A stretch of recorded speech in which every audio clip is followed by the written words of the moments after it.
Et pour parler de notre sujet aujourd'hui, chers téléspectateurs, la célébration du 73e anniversaire de la Révolution de 1952, le 23 juillet, nous avons le plaisir d'accueillir au bout du fil Madame Farida Choubachi, qui est journaliste, écrivain et députée au Parlement égyptien. Bonjour. Bonjour à vous et à tous vos téléspectateurs. Et bonne fête à vous quand même. Bonne année pour l'Égypte, pour le monde entier,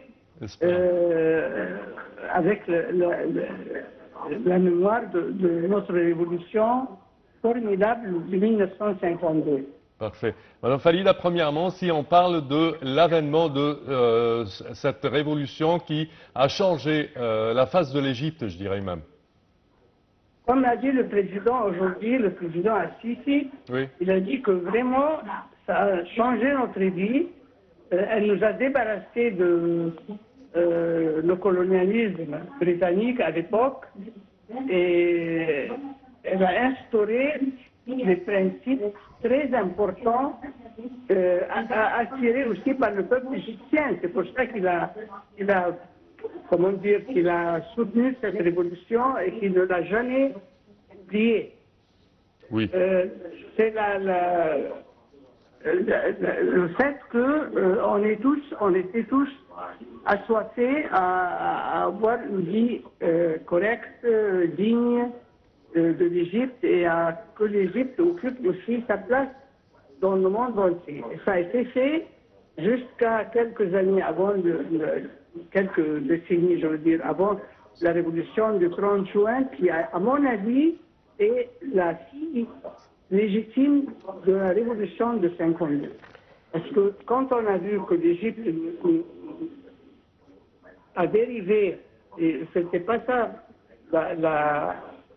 si vous voulez, c'était pas ça ce qui était digne de l'Égypte, et nous avons, heureusement, nous avons fait notre révolution qui a réussi, la révolution du 30 juin, et comme a dit le président aujourd'hui, c'est aussi, on a les mêmes objectifs de la révolution de 52. Madame Farida, bonjour.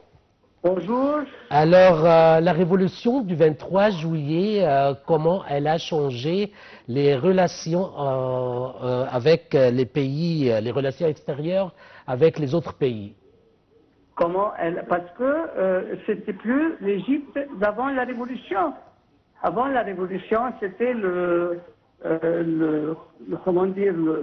gouverneur britannique qui décidait de tout, et avec simplement une fausse image que c'est l'Égypte. Alors, quand l'Égypte a pris dans ses mains son avenir et sa conduite et ses relations avec le monde arabe et le monde aussi, le tiers-monde.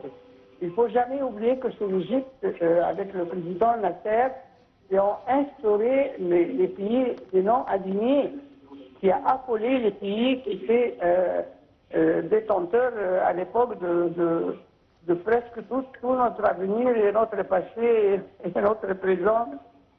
Vraiment, l'Égypte est revenue à jouer son rôle, le rôle qui est approprié à l'Égypte, c'est-à-dire un pays qui œuvre pour le bien de tout le monde, pour le bien de son peuple, évidemment, et pour le bien de tous les pays qui ont besoin d'aide. Et on voit aussi que le président Assisi, actuellement, il participe toujours dans les domaines de la construction, pas de la destruction et des guerres et tout ça.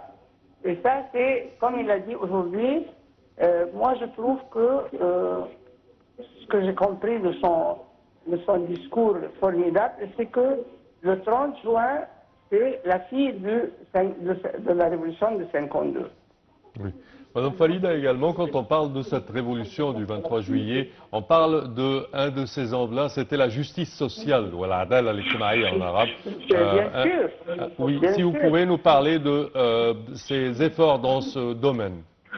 Ben, je vais vous dire quelque chose. Moi, Choubachi, c'est le nom de mon mari, et mon mari appartient à une société aristocratique.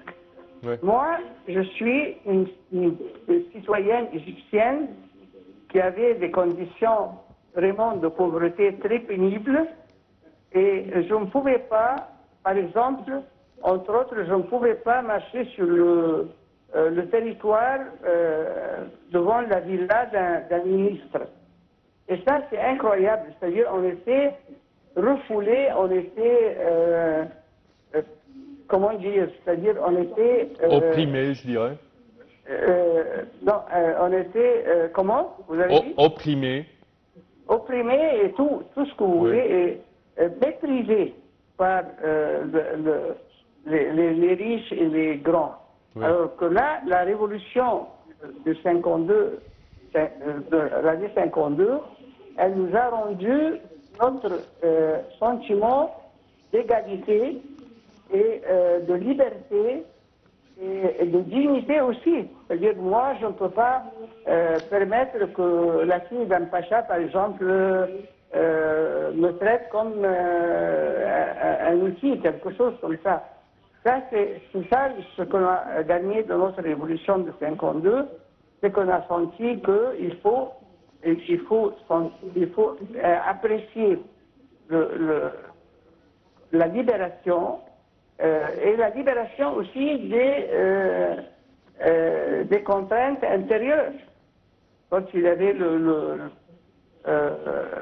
féodalisme, il y avait plein de choses négatives.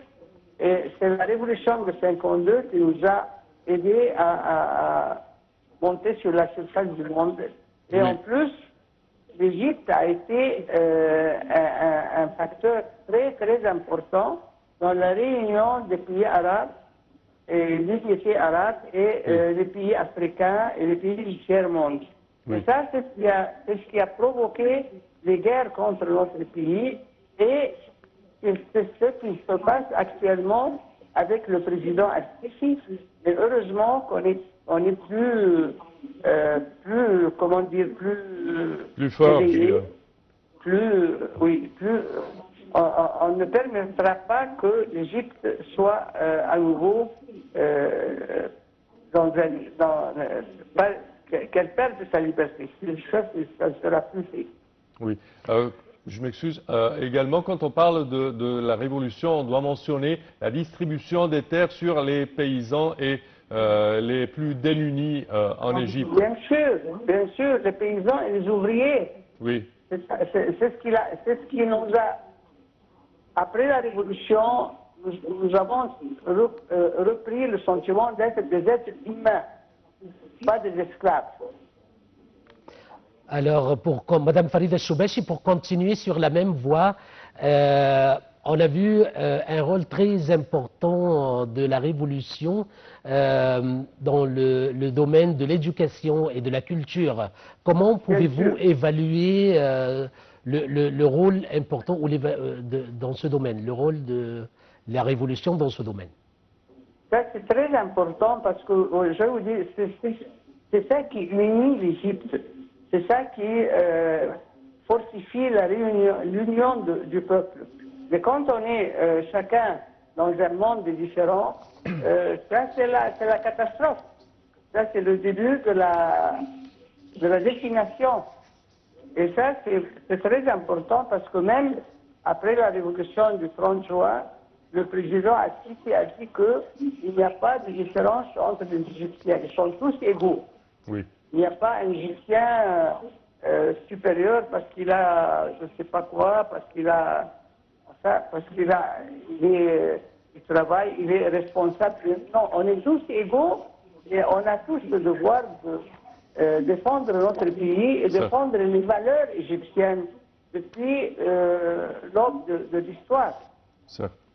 Madame Farida Choubechi, je tiens à vous remercier énormément de vos explications et je tiens à vous féliciter de cette journée glorieuse de l'histoire égyptienne. Merci à vous.